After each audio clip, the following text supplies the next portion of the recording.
waxtaanee comme d'habitude je ne suis pas seul ci studio bi maa ngi ànd ak Dissa Préra mi nga xam ne moom it waxtu wi dañuy commencer di nekk ak moom ak rédaction bu King FM Thioro Mbar Ndiaye comme tous les lundis également elle est avec nous déjà damay tàmbali bonjour à Dissa. dafa mel ni baax na de. waaw mais Kals. yéen a ngi ci lu leen neex. tey baax na de. déedéet dégguma dara. Kals. mel ni baax na. waaw tey nuyoo sa jabar de. non c'est ma femme. bi wàññi nga ko. non non c'est que ma femme dañoo tàmbali avant ngay ñëw Dissa. waaw ñun commencé nañ 9 11. kon damaa tardé. commencé nañ 9 11 bi fii ci studio bi balaa ñëw. ok kon boobu daf maa rëcc di am encore une fois plaisir. di jàkkaarloowaat ak yow ci 9 11. di am également un plaisir et un énorme honneur aujourd'hui de recevoir Mame Goor et dama amoon benn requête avant ñu commencer Kals et du ma yeewu ba léegi maa ngi koy wax. bëgg naa balaa maa tàmbali. waaw. il faut nga may ma son Mame Goor bu bees bi parce que man boobu daf may daaneel. ban si la. Macarena ak ma yow it. bi mu woy sëñ Abdou. waaw boobu xew ci jamono. ñi mu daaneel ci réew mi bëri na de. xam nga ne waaye man damaa nërmeelu. waaw laataa ñuy tàmbali. waaw boo ma yóbbu woon foofu mu dikkaat. amul xëy na dina ma jox tuuti punch ce matin. nga doog a tàmbali. waaw may doog a tàmbali. waaw kon jeex na léegi bàyyi ma mu nuyu sama soxna. voilà may romb. may bañ ko xëcc sama nopp na nga def. yaa yey de. c'est mon mari. mais naka suba si. waaw ça va alhamdulilah. yaa ngi am jàmm. kontaan ci gis la parce que dama ñëw fii nga grippé man tamit maa ngi nii. boobu laa feebar ba tey. xam nga mbëggeel dafa fort nag. waaw loolu de dëgg la moom télépathie. xam na ci dara de. murito sant naa la Mbàkke Cheikh Abdou Karim Mbàkke mooy galaso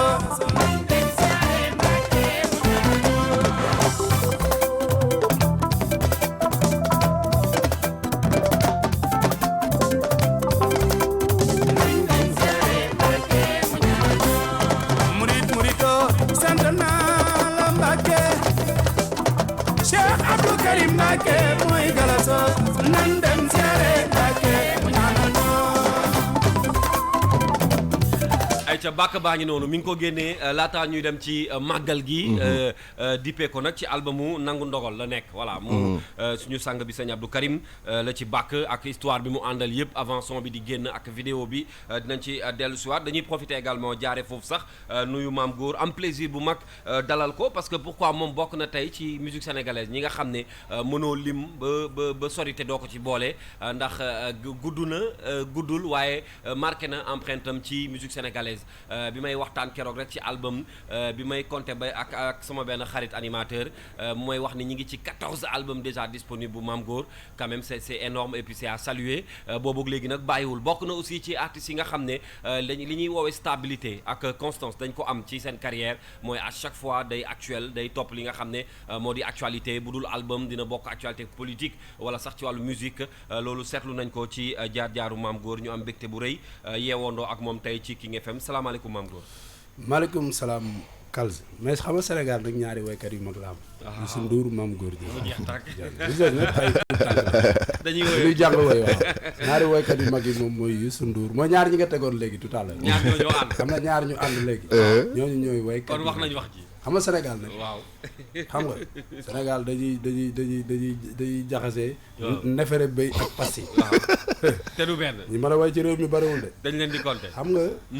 neex baat ak mën a way c'est deux choses différentes. ndeysaan man dama mën a way tabarkàlla. macha allah maa ngi Youssou Ndour ñooy patron yu mag yi. ñu bàyyi la nga nuyu waa Sénégal ak waa King. salaamaaleykum maa ngi nuyu auditeur ak auditrice rajo bi yëpp. di nuyu suma sœur. suma xarit. Thioro. muy koo xam ni à part dara. dama ko naw parce que borom fayda la. xam nga man dama bëgg nit ku am fayda. te moom am na fayda. du ma ni kenn am nga fayda te amoo fayda. waaw loolu de xam naa ba pare dañu xaw a bokk ay bëgg-bëgg. voilà maa ngi koy nuyu di nuyu ñëpp nag. di nuyu mon frère. mon ami borom Dissa borom makaarimal axlaaq. nangu ndigal. maa ngi koy ziyaare bu baax. di nuyu nag borom kër gi suma mag suma xarit Youssou Ndour. di nuyu képp koo xam ni mu ngi bëggee Mame Goor Diazaka. donc nag di lu nuyu yow suma rak nga nekk ndaanaan bu mag nag ci li ngay def Sénégal ñëpp jox la respect. donc maa ngi lay nuyu di nuyu waa rédaction bi sama xarit yi nekk fii. waaw waa Mbambiloo rek. waaw waa Thiaroye. waaw ñëpp xam nga kër gi moom ñëpp la dañ fee bëri xarit. waaw ak Yacine Rassoul je suis leur futur maire. waa gis nga wax nga dëgg waa Tëngéej. ah dinañ ci ñëw léegi ci kanam. di nuyu waa Tëngéej. voilà dinañ ci ñëw ci kanam actualité commentée d'habitude may fàttali jotaay bi non seulement dañuy waxtaan ak Mame Goor ci actualité am. mais dañ koy bokk ak li nga xam ne moo xew ci réew mi. am na lenn ci ay xibaar yoo xam ne jukki nañ ko sànq bi ñuy tënk xibaar yi mais bi nga xam ne tànn nañ ko waxtaanee ko tey ci suba Dissa ban la. jërëjëf Kals bi gën a am solo bu ñu fas yéene waxtaanee tey mooy l'assassinat de Abdou Elinkine Diatta bu déggee Abdou Elinkine Diatta sa xel lay dem ci MFDC. MFDC ñëpp xam nañ ko soxlawul ñuy ñëwaat ci histoire MFDC mais dafa am solo tey ñu def ab taxaw seetlu ci li xew démb. Parce que avec l'assassinat de Abdou Elinkine Diatta dafa mel ni tey beneen tournant tey lañu moo am ci processus de paix bi nga xam ne moo am ci Casamance sujet bu sensible la nag Kals parce que boo seetlee depuis l'arrivée au pouvoir de Macky Sall on n'a pas beaucoup parlé du mouvement du MFDC. Un peu normal parce que les choses ont beaucoup évolué. On a assisté à une quand même il faut dire à une accalmie, à une stabilité de la zone. Non, accalmie lañ mën wax pour l'instant parce que man je suis originaire dans la Casamance. man nag ñu bëri xam nañ bu baax nu muy demee mbir mu complexe la c'est extrêmement complexe de gérer cela mais il faut dire que depuis que Abdoulaye Wade est venu et après que Macky Sall est arrivé quand même on s'est rendu compte que dee yu ñu daan dégg yooyu yëpp rey yu ñu daan rey militaires yeeg fitna gi population Casamance gi nekkee woon yëpp daloon na amoon na. dafa wàññeeku bu baax sax. gëj ngaa dégg ñu ne fetal nañ ma Samba wala fetal nañ ma Demba fii wala mine explosé na fii mais mbir day dox ba nga xam ne que démb mu am lu bees lu xew mooy maanaam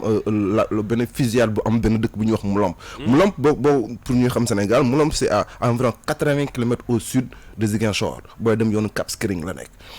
moom Abdou boo déggee ñu naan Abdou Elinkine Diatta parce que moom il est originaire d'un village qui s'appelle Elinkine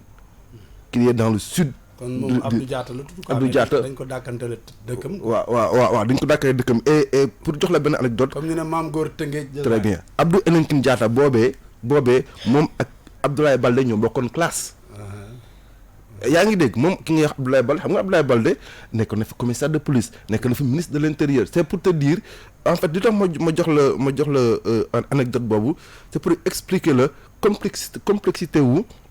li nga xam ne mooy crise Casamance bi xoolal Abdoulaye Baldé qui a été au plus haut du pouvoir et qui a été dans la même classe qui a joué au football qui a été ami dans leur enfance avec quelqu'un qui s'est engagé en classe de terminale dans la rébellion c'était dans les années 1984 donc pour te dire c'est extrêmement compliqué. Maintenant, hier, on l'a assassiné. On a dit qu'il y a 2 gars qui sont venus avec des AK-47 et qui ont fusillé. Et après lui, ça, il y a eu 3 autres personnes qui sont mortes. Dafay indi tournant bu bees ci li nga xam ne mooy processus de paix bi ndax ça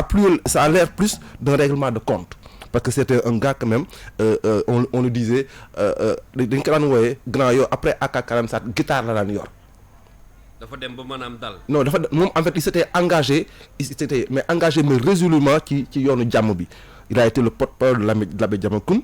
ba l'abbé Diamacoune dee et puis il a été après il s'est autoproclamé secrétaire général du mouvement des forces démocratiques de la Casamance. nit ko am fit la benn. nit ku libre la ci ay actions ak ci ay pensées am et c'était quelqu'un qui s'était résolument engagé vers la paix tey faat nañ ko taxaw la question qui se pose aujourd'hui mooy lan mooy ëllëgu processus bi est-ce que aujourd'hui la mort de Abdou Elinkine Diatta dina yëngalaat mbir mi oui ou non parce que du moom kese am na waa César Atoute Badiate qui sont de Kassolol c'est boo moom la ñuy wax le front sud le front sud c'est voilà Diatta moo beneen ki mu la wax léegi moo koy diriger te c'est la frontière entre le Sénégal et la Guinée-Bissau il y a le front nord avec l'autre comment il s'appelle l'autre là le front nord ki gën a siiw ci gars yi rek mi nga xam ne jamono yi nga xam ne moom Yaya Jammeh moom fi nekkoon jamono yooyu la gënoon yëngal moom bés la mooy ñi nga xam ne ñoo nekk Bignona c'est le nord de Ziguinchor c'est la frontière gambienne donc boo seetloo bi fa Yaya Jammeh jógee ba léegi yëngootul donc amatuñu base arrière. la grande question qu'on se pose wax nga ko léegi mooy ndax jàmm jooju ñu nemmee ko woon lépp dal ndax mbir mi mën na koo yëngalaatam déet dinaa ci poser question Thioro Mbar Ndiaye mais j'aimerais avoir lecture u Mame Goor parce que moom li may koy dégg ci ay sorties yoo xam ne dafay concerner actualité bi dafa bari xëy na yëg nga mbir mi mais li ñu ci intéressé mooy jàmm ji nga xam ne seetlu woon nañ ko Casamance ndax nga jàpp nga ni Mame Goor lii mën na koo yëngalaat tuuti. waaw man nag dama jàpp ni jàmm ji mun na continuer parce que sa waay dafa am lu mu wax léegi daf ni depuis l'événement de Macky Sall bi mu ñëwee ba léegi soo xoolee rébellion wu Casamance bi dafa xawoon calme wàññeeku woon na trop parce que niñ ko gérer ba fii ñu toll nii baax na bien vrai que ni nag benn bakken bu dem metti na trop mais li daan dem ci ay bakken ci ay at mu ëpp ni mu demee depuis que Macky nekk au pouvoir jusqu'à présent donc ça veut dire que ni ñoom ci seen politique de paix bi nga xam ni doxaloon nañ ko baax na beneen bi ci topp mooy Yaya Jammeh ñëpp xamoon nañ ni nit ku dëgër bopp la koo xam ni da doon reetaan Sénégal mais bëggul Sénégal parce que rebelle yu bëri bu ñu musaan def ay njombe dañuy daw dugg foofu biir Gambie mu protéger leen yeneen yi ci topp moom mooy xam nga doon na jàppale gars yi peut-être ci wàllu xaalis wala dara mais depuis que ñu gis ni Macky xeex naa ak moom ba jële ko fii te bal tàkkul jaasi jógul xam nga affaire yooyu léegi nag xam nga tey jii am na loo xam ne dañ naan kaan duut baaraam parce que tey jii dafa am ñoo xam ne dañu aspirer jiite Sénégal ëllëg mais yow boo ne da nga bëgg a jiite Sénégal nga ne wóoluwoo police su Sénégal wóoluwoo gendarmerie Sénégal wóoloo justice su Sénégal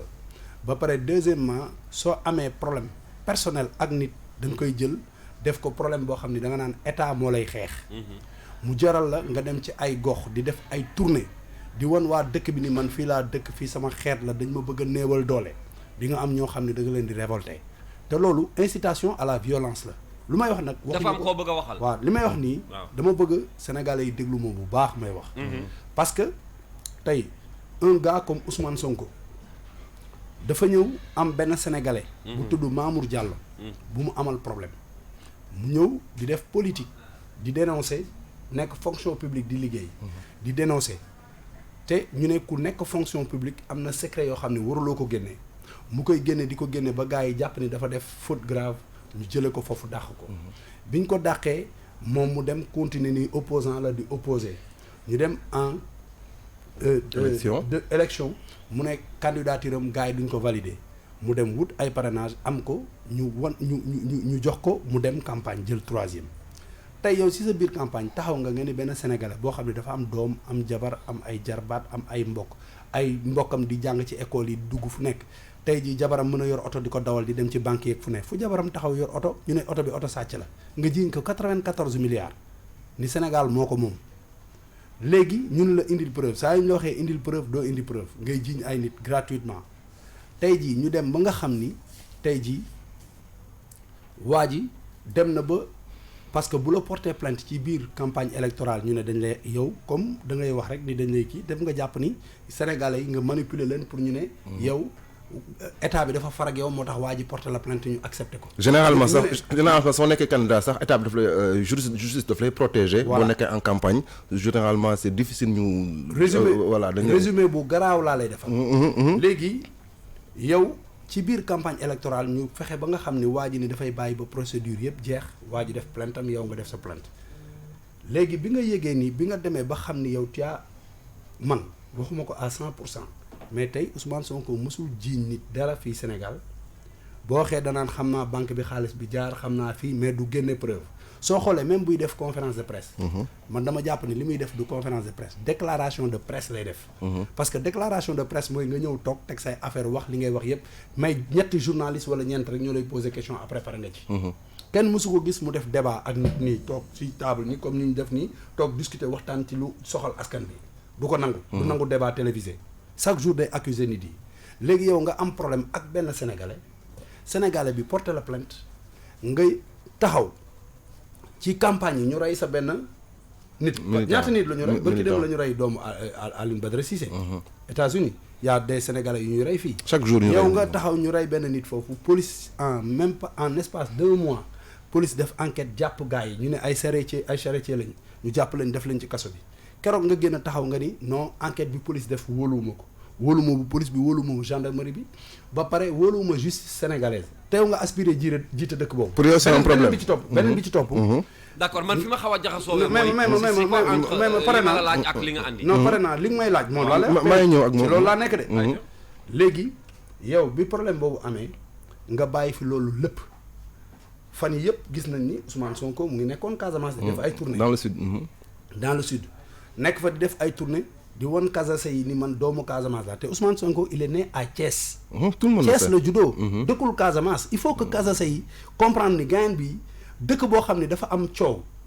ñu fay coow li ba coow li jeex nga dem fa def tournée pour yow dafay régionaliser problème waaw dafay mel ni dafay yee fitna bi parce que yow tey jii boo ñëwee du wane ni yow doomu Casamance nga di wër naan Macky Sall daf ma bëgg a jàpp amul problème ak Macky Sall benn Sénégalais la amul problème donc tey jii am na ay ñoo xam ne mun nañ mer ci loolu gis ni dañuy néewal doole benn doomu Casamance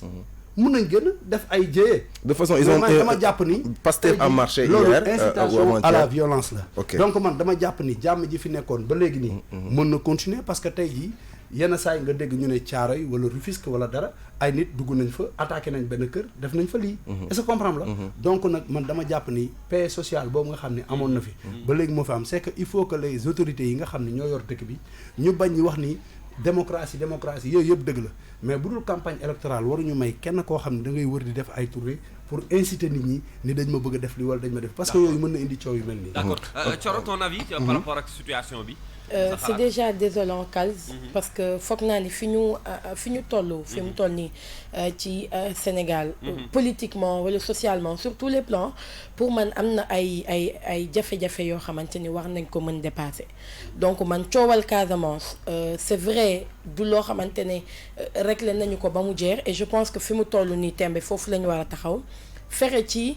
nu ñu ko lijjantee wax ji daal di féete boor parce que bu fekkee ne bu ñu nee dalandi na ba peut-être yenn xale yi nga xamante ne ñoom ñoo fa juddoo ñenn ñi nga xamante ne ñoom ñoo fa màggee gis problème yi nga xamante ne moo daan am Casamance ak yooyu ñooñu bu ñu demee ba war a souffler pour dire alhamdulilah kat léegi xëj na mën nañu jàngi ci jàmm mën nañu liggéey ci jàmm nangam ak nangam et qu'on se réveille un bon jour pour ñu wax ñu ne que fusillade am na fa rey nañ fa Abdou Elenki Diatta ñii am nañ fa ay gaañu moi je pense que lu dommage la loolu mooy li njëkk ñaareel bi mooy nguur su bëggee lijjanti réewam foog mu am benn bravoure bi tax mu jël yenn problème yi à bras le corps ñu gérer ko une bonne fois c'est-à-dire man d'accorduma ci nëppal ak calmer benn mbir pour sa reñ après nga dem keneen ñëwaat kenn xamul yenn saa yi seen waxtaan yi fond clause yi nekk ci biir lan la donc yow mi nga xamante ne yaa jiite ci jamono boobu xëj na mën nga am jàmm après da ngay dem keneen kii ñëw est-ce que fitna bi du jógaat est-ce que moom dina amaat yoon yu muy jaar yu gaaw pour mën a apaiser waat climat bi wala yu mel noonu donc moi je pense qu'il est important que ñu trouver enfin benn consensus ci coowal Casamance moo xam MFDC moo xam fu mu mën a doon ñu mu féete boor mu jeex leneen li ci am solo mooy qu'on évite de politiser certains problèmes surtout ce Sénégal gii ku ko bëgg a taal ci sa kaw lay tàkk il faut que ça soit clair réew mi quand même politiciens yi moomuñu ko mënuñu ñu jël en otage tey bu ngeen nee coowal Thiès ñu ne waa Idrissa Seck doomu Thiès la waa Thiès faral Idi ñu ne diw doomu Casamance nañ c'est pas possible il faut qu'on soit sérieux bu ñu jël coow yii di ko politiser dafa am loo xamante ne ça dépasse la personne du président Macky Sall wala de Ousmane Sonko wala de Boun Abdallah Dionne wala de qui que ce soit quoi qu'on puisse dire Sénégal moo ëpp importance jëmm yooyu noonu yëpp j'ai vu avant fusillade bii di am ministre bu Aminata Assome Diatta bind benn contribution pour wax Ousmane Sonko buy def ay politique am na ko def mais que mu bañ a taal Casamance. Maintenant on l'accuse pas de vouloir taal Casamance parce que jàpp naa ne lii yoonam nekku ci. mais c'est un exemple qu'on donne comme ça. il faut que muy Ousmane Sonko muy président Macky Sall parce que boo nee alpulaar yi ñu ne la Macky Sall la boo nee séeréer ñu ne Marème Faye Sall boo nee Thiès ñu ne Idrissa Seck Sénégal moo mag ñooñu Sénégal moo ëpp ñooñu donc débat bi warul nekk foofu réellement certains problèmes nañu ko jël à bras le corps dafa am coow yoo xamante ne calze bu jógee opposition pouvoir société civile les apolitiques ñëpp dañu war a joxante loxo pour régler ko parce que c'est l'intérêt du Sénégal après bu ñuy politique ñoom la rek mais quand même j'espère que dossier yi yëpp dinañ ko gérer ni ñu ko war a gérer te yoonu politique du ci nekk. Pour clore le débat Calze, il faut dire que tous ces politiciens qui s'activent autour de ce dossier-là, ce qu'ils ne comprennent pas, c'est que les Casamançais eux-mêmes, c'est qu'ils sont dans une dynamique de paix. Ils sont plus dans cela. C'est-à-dire que les jeunes qui sont nés à partir de 87, 88, c'est eux qui ont 30 ans aujourd'hui, qui ont 35 ans, c'est eux qui sont dans la région maintenant. Ñooñu ñoo tal lu nekk fii di tirante di reyante ñooñu ñoo ko dépassé. Est-ce que comprendre que baax na aujourd'hui boo demee Casamance da ngay xam ne jigéen ñi góor ñi ndaw ñi ils sont résolument orientés vers seen jàmm parce que xam nañ ne que lu ñu mënul amul ci jàmm mënuñu ko am ci leneen. Ils sont conscients de cela. donc la boo xam ne daal jarul yee. non c'est que kenn def ko mënatul yee parce que àdduna moo ni demee. d'accord mbir day tàmbali dafa mbir day juddu màgg dee. est-ce que comprendre nga. dëgg la fi mu toll nii nag ci wàllu ci yoonu fay la jëm te il faut saluer il faut saluer quand même la taxawaayu nguur gi ci mbir mi. mais lu tax jàmm jooju yëpp ngeen bëgg ko teg ci ñëw Macky Sall. non quand je dis nguur non alors que yow sànq bi ngay wax ci sa wax dama dégg nga ni jeunes yi fa nekk wala waa dëkk ba ci boppam. ñoo jël seen ay responsabilités ndax talatuñ ko. non quand je dis nguur. waaw je dis pas strictement Macky Sall boo déglu bu baax dama ne depuis que Ablaye Wade est arrivé au pouvoir jusqu'à Macky Sall. on a assisté quand même. mais état continuité à une accalmie. mais gëj na. gëj na donc aujourd'hui dafa mën nañu wax tombé waral ay gaaf xam nga wala kii dafa ñëw pour taxawal mbir mi fekk tamit waa dëkk ba ñoom seen bopp bëggal ko seen bopp man loolu laa gën a gëm nag. est-ce que comprendre nga bëggal ko seen bopp parce que xam nañ ne que jàmm li am seen réew kenn bëgg ko richesse bi fa am ñoom mënuñu ko exploiter tant que jàmm amu ko. d'accord pour jeexal sujet boobu la temps ñuy dugg ci question yi ci Mame Gor li ma la bëgg a laaj lan mooy nekk suite bi est-ce que dina am enquête. oui forcément day am enquête ça c'est inévitable. Mais il faut qu'on sache que ça ne changera en rien, mais absolument en rien au processus de paix. ñëpp ñi nga xam ne la majeure partie des ñi nga xam ne ñoo seq mbir mi. ñoom fi mu toll nii. yoonu jàmm la ñu jël. d'accord kon ñu jàpp ni dina gën a leer dinañ dellu si peut-être ci édition yi nga xam ne King FM dina ko amal ci wàllu xibaar alors ma ñëw ak Mame Gor Diazaka sama première question balaa ma leen di bàyyi ak moom. En tant qu'artiste bi ngay ñëw di wane sa position politique ci réew mi non seulement faral Macky Sall ànd ak moom fekk na jamono jooju artiste pour mu wane position am xëy na yombul te ba léegi sax yenn sénégalais yi dañuy wax ni boo nekkee artiste wala nga am yenn taxawaay ci dëkk bi waroo wane fi nga féetee yow nag da nga ñëw non seulement assumer sa position mais ànd ak Macky Sall est-ce que bi ngay def loolu naka la dikkee da nga jël sa ay responsabilité ne jot na pour nga def ko est-ce que xalaatoon nga peut-être li la ci mën a fekk. mais moom njëkkul ànd ak Macky Sall. xam nga am na ñeneen. xam nga man dama juddoo ci dëkk bu mag.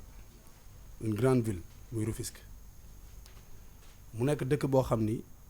bokk na ci 4 communes yi Sénégal njëkk am mu nekk dëkk bu mag boo xam ni depuis des années depuis 1800 lañ commencé voter beneen bi ci topp musique laay def musique bi may def dafa am benn nit boo xam ni tey ci Afrique ci Sénégal ñu nangu ko ak ñu bañ ko c'est le plus mooy artiste bi gën a mag ci Afrique doon sénégalais. nekk ndaanaan mën lu muy def tudd Youssou Ndour il fait la politique. il est parti de rien pour tey ñëw taxaw fi ñu décider gis na nit soo nee du ma politique ñuy politique dogal loo xam ni du la neex te doo ci mën dara nit da ngay fexe bokk fi ñuy décider tey ki njëkk a nekk président Sénégal fii xeex indépendance Sénégal am ko bind hymne national Sénégal bind ay livre mooy Senghor artiste la woon. Senghor nee na ci àddinaam lépp la mën a maye ci àddinaam ba mu des ay droit d'auteur am c'était un artiste lan moo tax nit ki ñu bëgg a terroriser artistes yi yow boo nekkee un artiste amoo droit def politique amoo droit far fenn man damay far fu ma neex je suis un homme libre ku ma bëgg ci suma musique nga bëgg sama musique ku ma bëgg politiquement nga bëgg ma politiquement mais man du ma prisonnier kenn ku ma neex laay faral loolu moom c'est clair. xam nga conséquences yi voilà mën a parce que andi amul benn conséquence bu mën a indi yokkute rek lay indi Youssou Ndour a ngi nii mooy dama la wax du question fii ma toog nii. mais exemple bi tey képp kuy artiste africain bu même sax européen Youssou Ndour il fait partie des 100 personnes les plus influentes dans le monde c'est un musicien c'est un artiste ku ko daxawee ci Afrique day def il fait la politique. am na loo xam ne ñun dañu am seetu dafa am ku ñu jàkkaar lool koo xam ne mooy sunu grand frère xanaa ñi iñaan soxor ñoo koy bañ a tudd wax sa mbaaxu waay du wàññi sa mbaax dara Youssou c'est le meilleur mais moi je suis le multimeilleur. waaw grand bi loolu su bonoon du ko def kon nag comme mu ngi koy def lu baax la dama koy def roy lu baax dara newu ci. dëgg la je salue son lu tax choix wu Macky Sall te politiciens yi bëri nañ fi. non Macky moo ma neex. mais moom njëkkul ànd ak Macky. non moom mi man Karim Wade la doon ànd. Karim Wade dama àndoon ak moom di ko jàppale pour génne ko prison parce que dama xeex papaam ba mu daanu. ma gis ni dañ ko teg fitna boo xam ni dañ ni 25 sénégalais ñoo sàcc xaalisu réew mi. ñu téye ci benn nit muy moom. ma gis ni lii xam nga man dama am jikko esprit révolution ma gis ni lii ñu ko jiiñ ni am na ay moroom yu ñu ko jiiñ mais moom rek lañ ci téye ma doon xeex sama objectif xam nga moo nekkoon lan mu génn kaso mais mu génn kaso taxul ma nekk noonu Macky Sall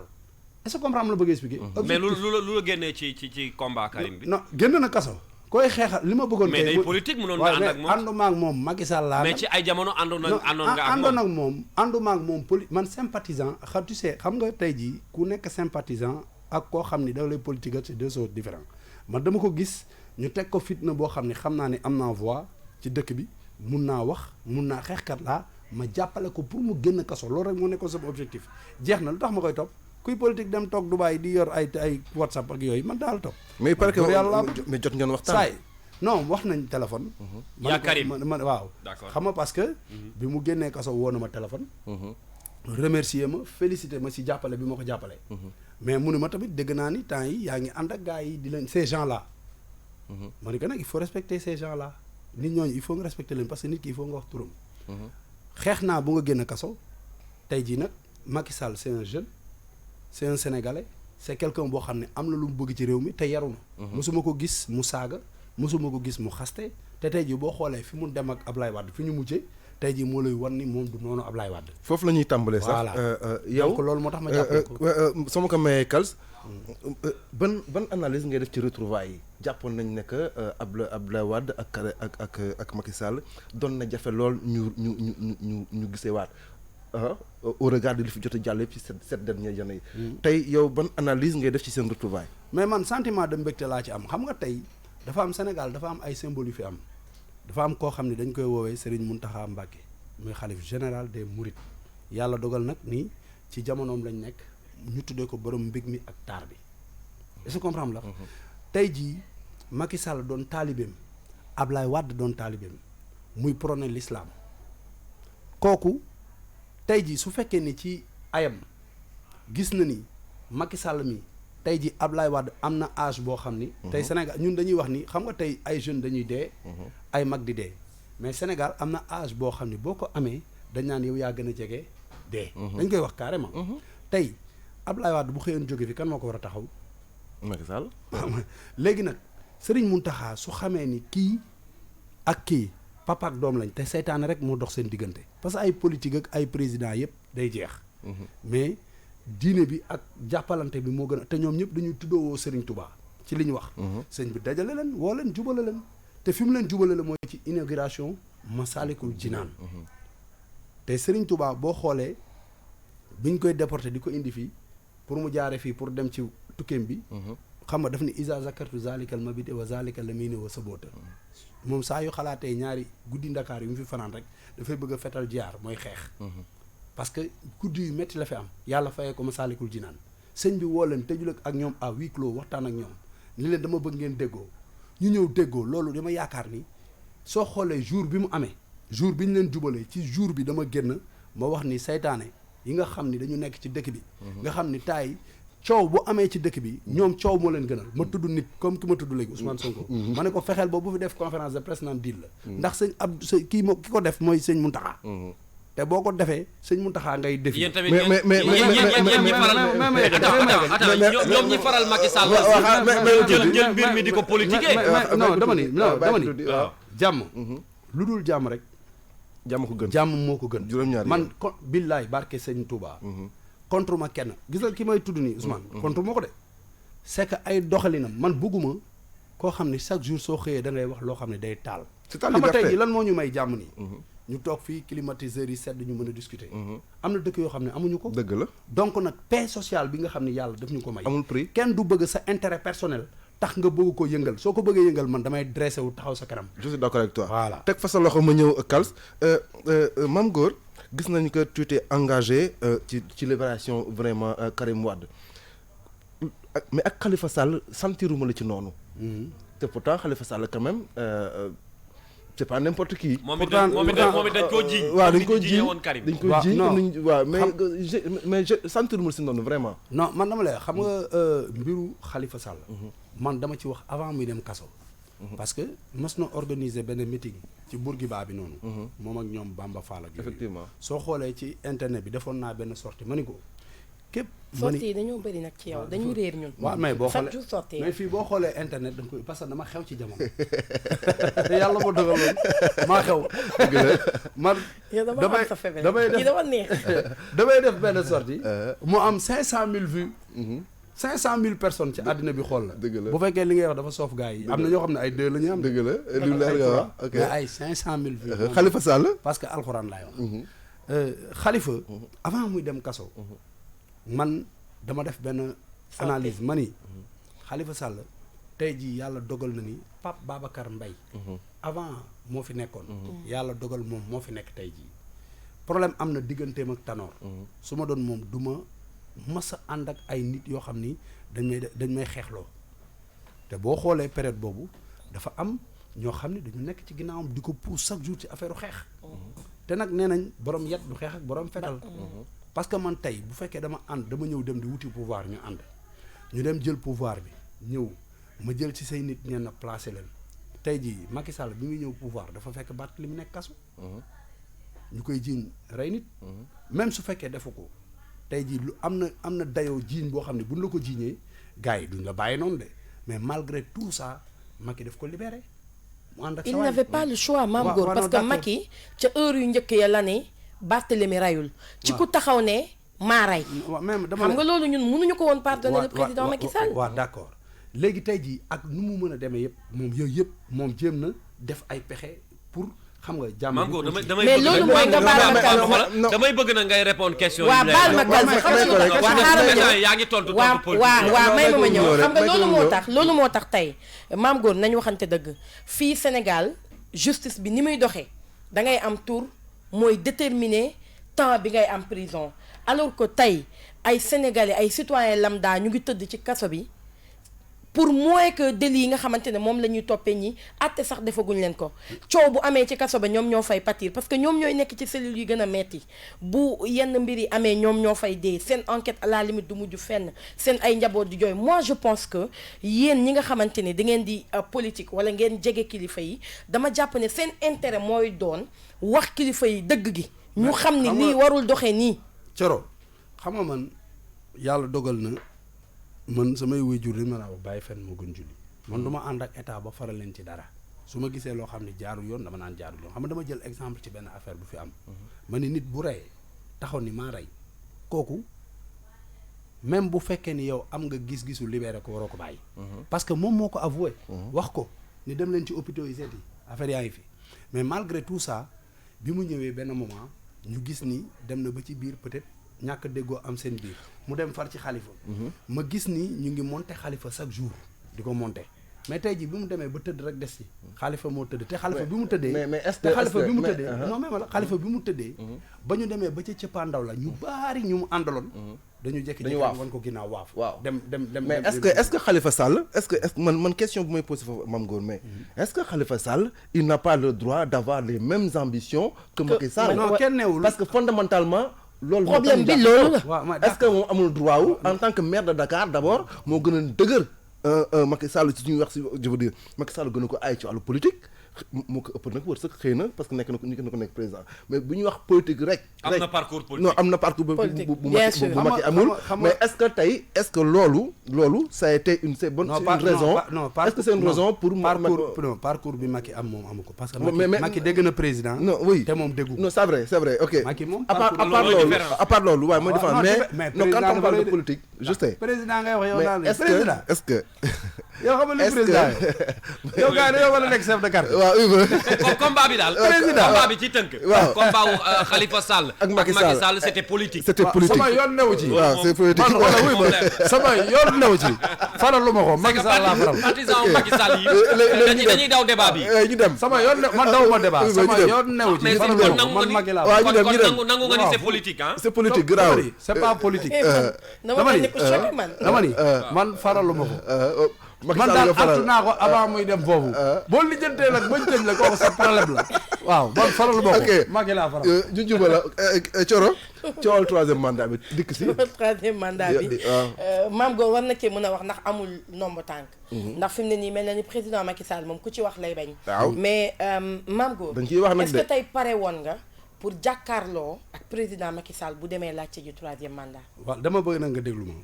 bu baax ma wax la lu Macky Sall la ngi fii ci dëkk bi feebarul tukkiwul mu ngi fii journaliste yaa ngi koy jot kooku question bu ñuy laaj Macky Sall la man lenn laa lay wax li ma jàpp ni. wax déedéet kaay xaaral baal ma ñëw. du question bu may laajagum Macky Sall question bu may laaj partisan wu Macky Sall dama ni. waaw yow en tant que partisan président Macky Sall. mu wax li muy wax ba pare. est-ce que tey bu demoon bëgg a waxee taxaw nga pour jàmmaarloo moom pour fàttali li ma waxoon ci affaire mandat pour fàttali li ma waxoon dafa ne woon nul ne peut faire deux mandats consécutifs mooy maanaam ñaari mandat conseil constitutionnel changé yëf yi. waaw léegi xam nga Macky Sall waxoon na fii mu ne premier mandat am daf koy jëlee 7 ans def ko 5 ans indi ko 5 ans après mu mbiij ñu dem ba ci biir non pas mbiij ñu dem ba ci biir conseil constitutionnel bi. bàyyi ma ak conseil constitutionnel. boo ko gëmul rek du ñu mën a wax. waaw continuer kon nañu wax benn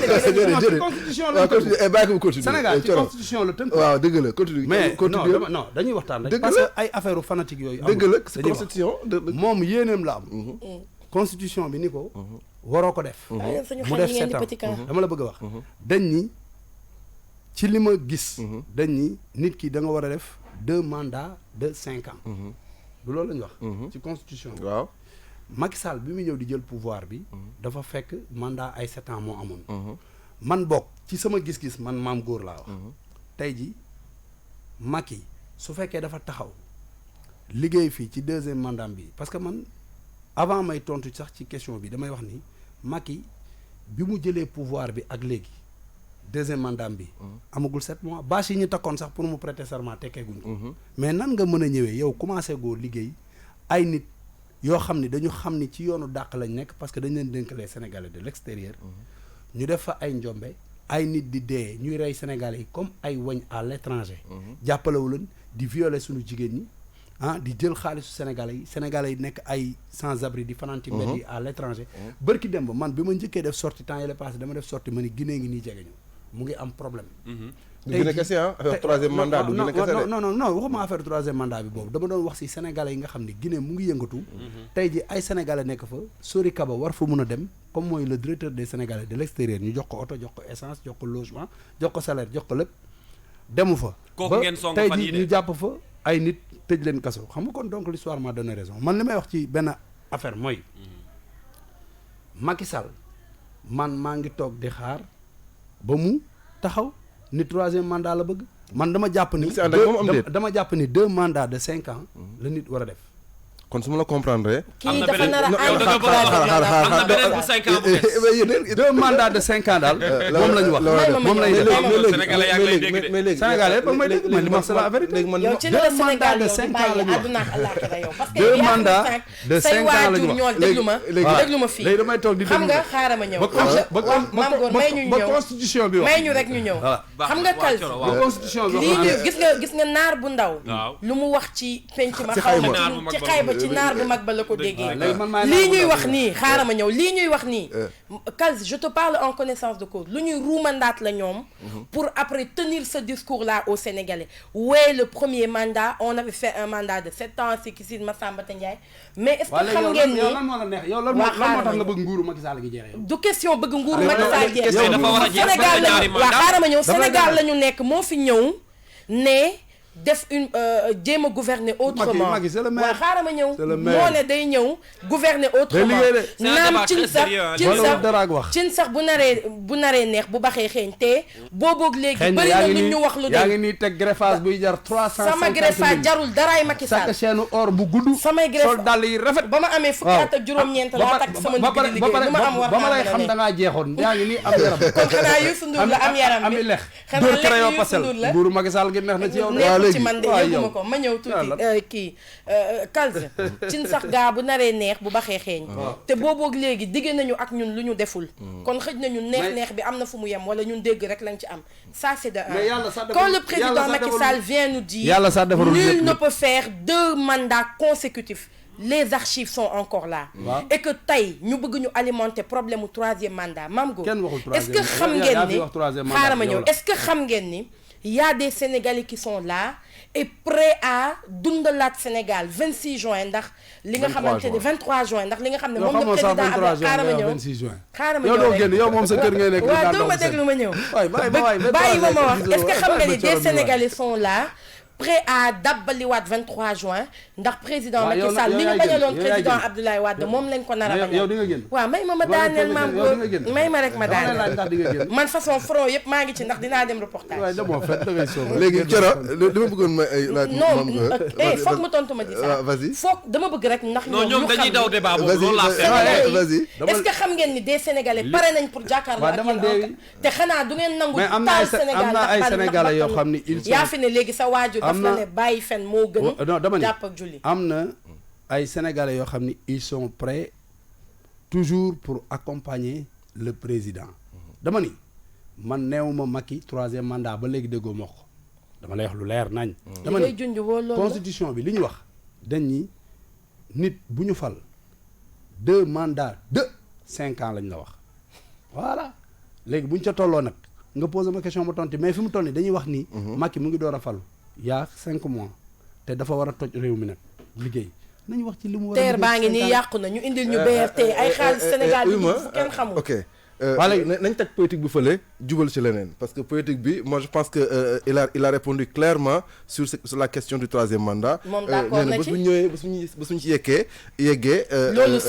c'est de la poudre aux yeux d'accord na ci 3e mandat léegi Mame Goor dañuy ñëwaat ci mais ci la Sénégalais yi di bàyyi yow àdduna ak àllaaxira non Macky man ma ko bàyyi munoo di fi woote dëgg ba pare président Macky Sall bëgg a waxet nga ànd ceeg moom Coro man ma ko bàyyi bul ma wax lool lu ma waxul ci rajo la ñu nekk Sénégalais yi di ma déglu neew ma la ba léegi ni la man d'accord naa ci Macky def 3 mandats ok c'est clair dama ni la dañ ni Sénégalais président bu ñu fi fal constitution bi lu mu wax constitution bi lu mu wax mooy 2 mandats de 5 ans point ok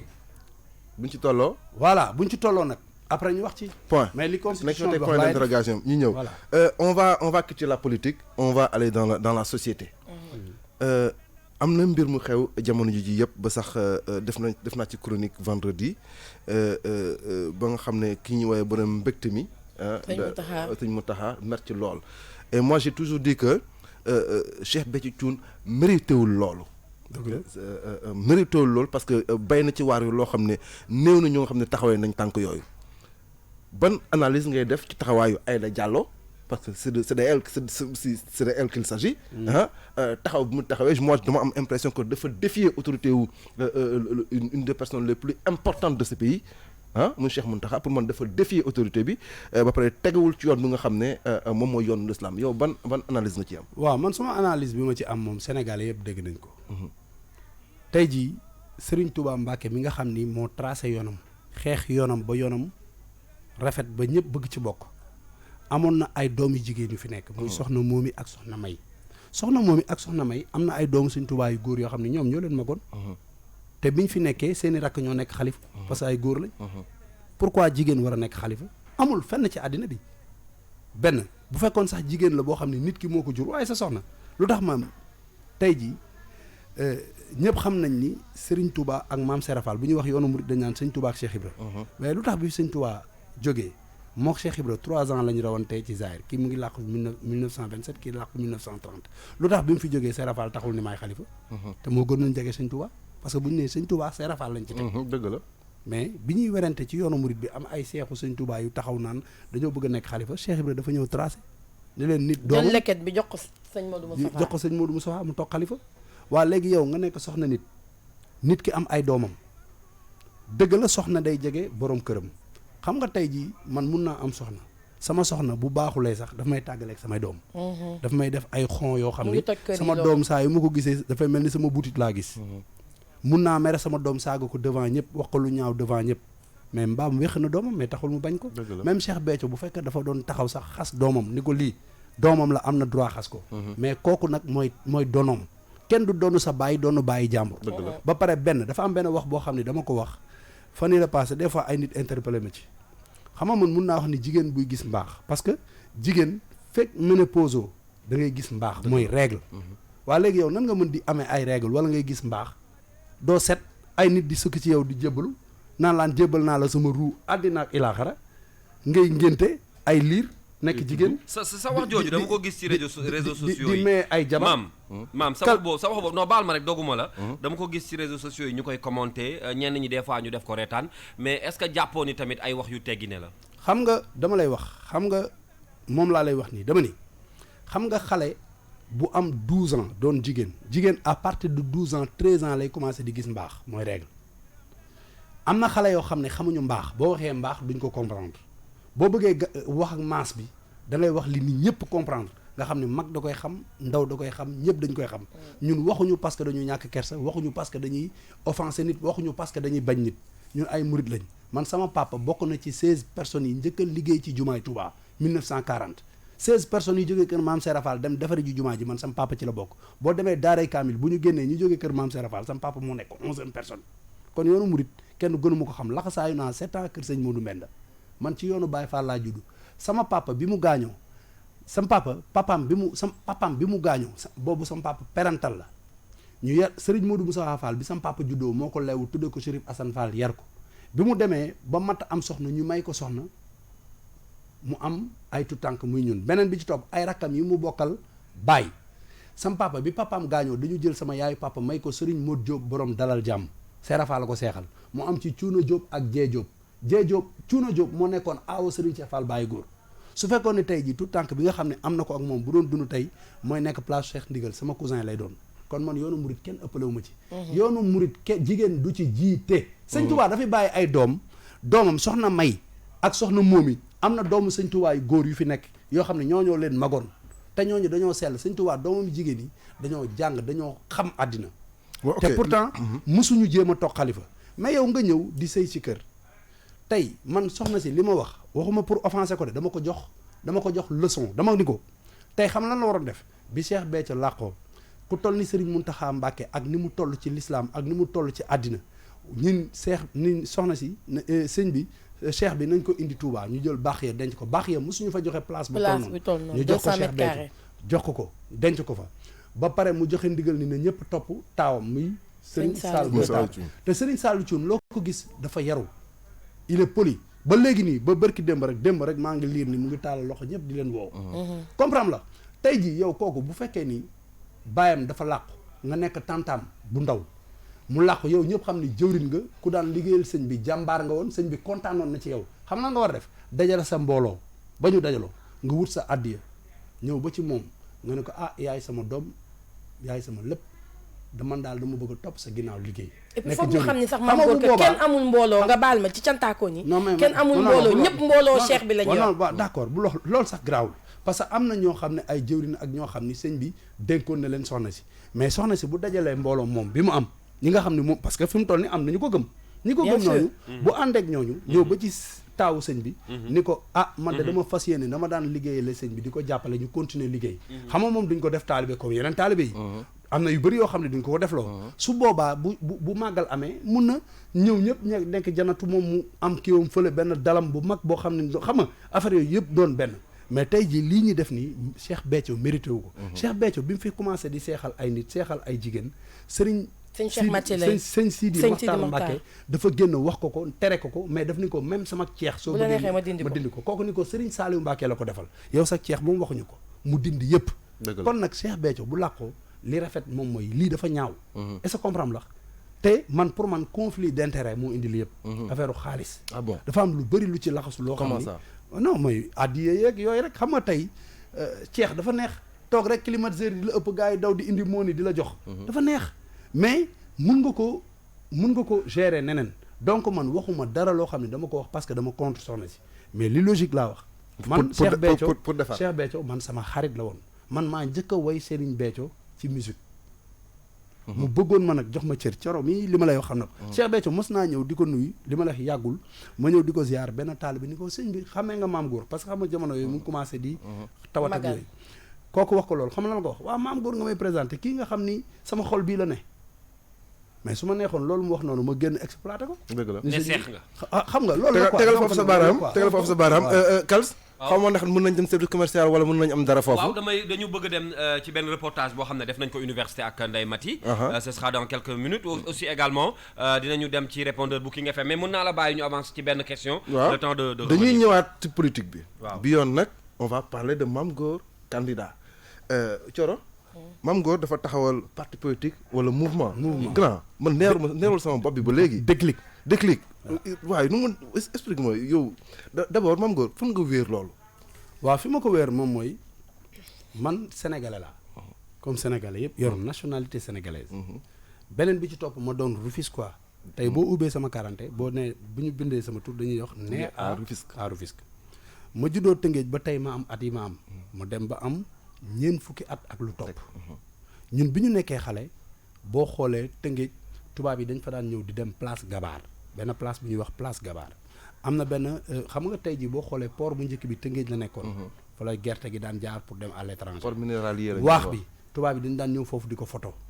boo xoolee église même église catholique bi nekk Tëngéej église boobu benn la ci Afrique Tëngéej la nekk ak les pierres de Rufisque ñun bi ñu nekkee xale ay groupe tubaab dañ daan ñëw parce que man sama papa commerçant la woon ci marché bi la nekkoon donc dama doon gis tubaab yi gars ñu nekk naax def destination Sénégal quoi Rufisque tamit daf ci bokkoon tey jii boo xoolee ci 4 communes yi njëkk ci Sénégal Dakar Saint-Louis Rufisque Gorée la tey jii Gorée tubaab yaa ngi fay dem ba tey Ndakaaru tubaab yaa ngi fiy ñëw Saint-Louis boo xoolee am na festival de jazz am na kiiwu 5 septembre beeg yooyu tubaab yaa ngi fay dem ba léegi mais Tëngéej kenn ñëwatu fa parce que li tax nit ñi ñëwatuñ fa mooy manque d'autorité dafa am ay autorités yoo xam ne peut-être ñoom bi ñu ñëwee foofu li ñu war a def dëggantaan defuñu ko mooy nettoyage rek yow ku mënul nettoyer dëkk mënul développer dëkk. ok c'est logique. ok ku mënul nettoyer dëkk mënul développer mais beneen affaire bi may. waaw léegi nag loolu moom moo ñu poussé ñun lu ñu mës a am rek for ko dañuy dem yóbbu ko foofu mooy man tey ji yàlla dogal na waxuma la ci 10 dernières années mais man lu ma mës a for rek. relation bu ma am rek dama koy exploiter pour ma ville. parce que tamit loolu la benn moment nag dina am ñoo xam ne dañuy toog conseil la. tey jii dëgg la maa ngi fii ci rajo bi King di def émission mais Kals mi toog yàgg naa ko invité ci ay manifestations xam ni. damay def ay dons foofu. est-ce que comprendre la. te dama koy si samay relation laa koy jëlee. donc nag relation yi nga xam ne man am naa ko war ko mun exploiter pour ma ville. dëggantaan jaay xanaa xam loolu yenn saa yi di nga am sax benn business boo xam ne da nga ko am pour ta ville mais boo nekkul autorité ci ville bi. doo ko mën business bi doo mën a jaar man li ma la bëgg a laaj ci wàllu mairie boobu candidature bi xëy na dafa nekk surprise nag il faut le dire ci ñu bari ñoo xam ne bett na leen ñenn ñi ne est-ce que prématuré wul ci yow est-ce que du ay risques yoo jël ndax wóor na certains sax ñi ngi wax ni ci wàllu politique xëy na amagoo ci taxawaay bi waral nga bëgg a nekk maire parce que dégg naa ci ay sorties yoo xam ne da ngay confirmer ni yow daal bu ñu yeggee ci élection yi da ngay jël maire bi téye ko nekk maire souvent sax ñu lay woowee futur maire certitude boobu nga am lan moo la ko may. xam nga moo ko waral. waaw man dama yàgg comme ni ma ko waxee nii di def ay action à Rufisque mu dem ba ay Rufisquois jóg ñoom ni grand dañu bëgg yow nga taxawal sa candidature ñu jàppale la. ok nekkul bu affaire boo xam ne man dama jóg du jour au lendemain créé ko. ok dama toog ay Rufisquois taxaw ni ma grand yow li ngay def lépp pour Tëngéej da nga war a laaj dëkk bi gis nga démb. maa ngi ci rajo laa nekk waa Rufisque ñu ngi may dégg démb ASC Rufisque Nord yëpp ku nekk may naa la peeru mayo yëpp laa jox peeru mayo ASC Nibzaat Guy Salaan Lebu gi Fass Ndargu Ndaw Aynumaan xam nga ñëpp laa jox te mayo yooyu tey li ma jàppale pour ma am ko mooy damay génn di dem à l'étranger di xamanteeg ay nit ñu lay jàpp daal nga si jàpp ok xam la donc mais tey jii affaire u maire yi mooy comme ni Kals wax laa ko bëgg a leeral amul école bu ñuy jànge affaire u maire ça c'est vrai amul de dëgg la xam nga lan moo am volonté ngay am ak bëgg sa dëkk ak relation parce que tey jii Macky Sall nu mu yore dëkk bi fii mooy bërki dem nekkul woon Russie nekkul woon Oslo Sochi nekk foon lan la day dem signer ay convention pour son pays pour son pays donc nag man tey jii mais je suis am na ay d'accord relation yoo xam ne d'accord am naa benn élément bu rapidement bu ma bëgg ñu déglu ko ci répondeur u King FM lañ ko jëlee ci numéro bi nga xam ne souvent ci ngeen di envoyer ay message ngir mën a interpeller suñu ay invité ñu déglu benn extrait boo xam ne moom it dafa wax ci candidature u Mame Gor et puis ñu dellu si salaamaaleykum maa leen di nuyu waaw dama doon laajte rek seen invité boobu noonu ma koy laaj ba xam Mame Gor dégg naa ci ay yëngu-yëngu mu ne dafay laajte mairie Rufisque bi moom dafa jàppee suñu dëkk bi dëkku fawukaay wala lan la moom bokk fa dëkk fa bëgg ñëw ne day laaj suñu mairie ko joxee suñu mairie nan la ko yoree waaw moom dafa poser question nee na pour xam ndax may fàttali loolu ci numéro répondeur bu King FM lañ ko jëlee dëkku fa nekku fa bëgg na jël mairie bi nan la koy yoree bu ko jëlee waaw xam nga lii du question xam nga boo nee Mame Gor nekku fa dëkku fa man démb te ngeej laa yendu ASC yi ma la limal yëpp ku nekk jox naa la peeru mayo est-ce que man je suis obligé que chaque jour te ngeej laa war a yeewoo su ma neexee tey dafa mel ni ngay wax Rufisquois bi nga xam ni dafa jóge fii dem Italie est-ce que kooku dafa bàyyi Rufisque dafa dem daani dooleem man su ma xëyee su may business à part Dakar fii damay gën di tukki di dem fu nekk ci àddina bi donc juddoo ci dëkk yeroo ci dëkk bi defar dëkk bi moo ko gën te ci 10 dernières années yi dama lay wax lycée Ablaye Sadji yaa ngi koy dégg lycée bi mu amee problème man maa ko defaraat ak fonds propre jardin public bi nga xam ni fa la ñuy defee fête de l'indépendance 4 avril lépp fête bu am Tëngéej jàng yëpp boobu ana mairie bi non dama lay wax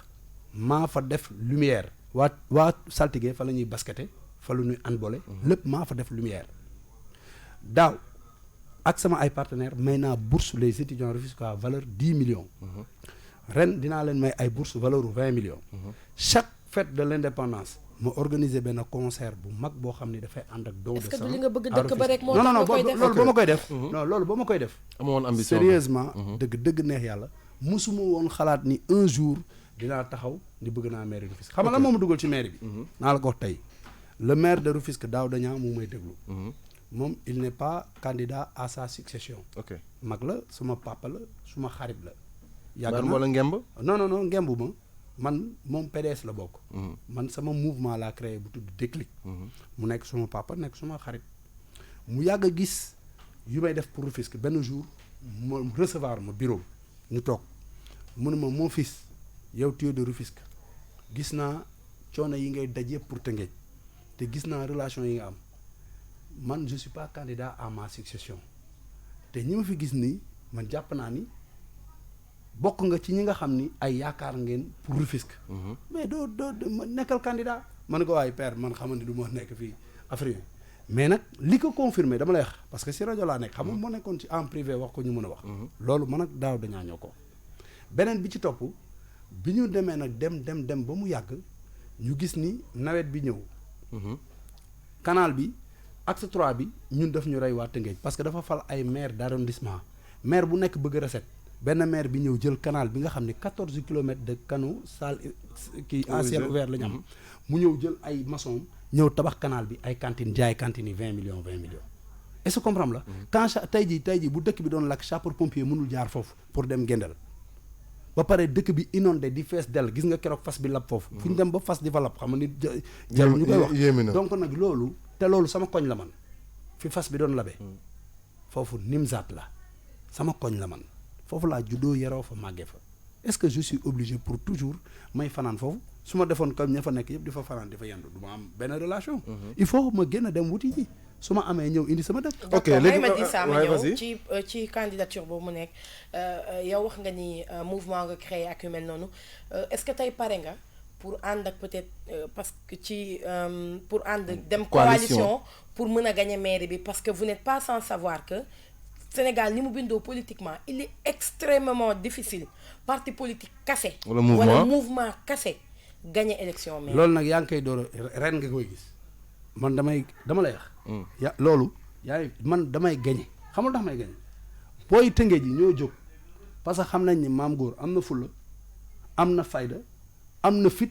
te bëgg na dëkk bi te am na relation booy ñoo jóg booy xam nga léegi yàlla daf ma teel a dimbali xam nga man damay toog ba ci yàgg ba jékki-jékki ni non barke Serigne Touba yàlla baax xam nga tax yàlla baax dañu ñëw woote affaire bi nekk suffrage direct léegi xam nga bu njëkk ba su fekkoon affaire conseil municipal la tey jii mën nañ dem ba ci biir ñu ne non waa ji ñu kompolo seen biir xeex ma léegi suffrage direct la raw gàddu la dëmbal leen di dóor ba teg leen tàkk Mame Goor est-ce que xam nga ni toog waxtaan ak xale yi ak li nga xamante ne mooy c'est que confiance bi mu am nii c'est diamétralement opposé loolu laa ko bëgg xamal loolu laa ko bëgg xamal yu bëri ci réew mi est-ce que xam nga yaakaar na ñoom jàppoon nañu Ousmane Sonko yaa ko wax sànq daanaka bi ñuy dem élection présidentielle ñëpp jàppoon nañu non mënul gagné ñoo xam nañu mais est-ce que xam nga ni toog ak nit ñi xam nga man jiiñu ma kenn sàcc Ousmane Sonko dafa nekkoon rek nekk kii affaire wat bang yooyu toog naan diw sàcc la diw tojamaan la yooyu waaw dama ni man mosuma wax lu ma wóorul dama ni est-ce que xam nga ni toogandoog booy ñu wër la naan la yaa fi ne waxtaan bi dugg bi génn bi yow leen gëm bi ça n'a rien à voir ak